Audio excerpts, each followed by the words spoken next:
If you want to get free stuff on Temu, here's a simple step-by-step guide that actually works. First of all, open the Temu app and make sure you're logged into your account.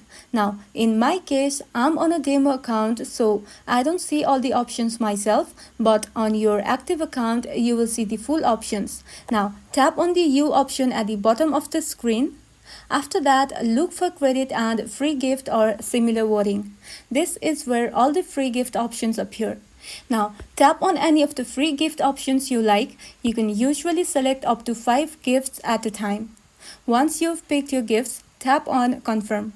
After confirming, make sure your address is correct. Then tap Next Step. To receive the gifts, you will likely need to invite friends. Temu gives you several options like Messenger, WhatsApp, or using your referral code. Once your friends accept your invitation, the free gifts will be on their way. And that's all.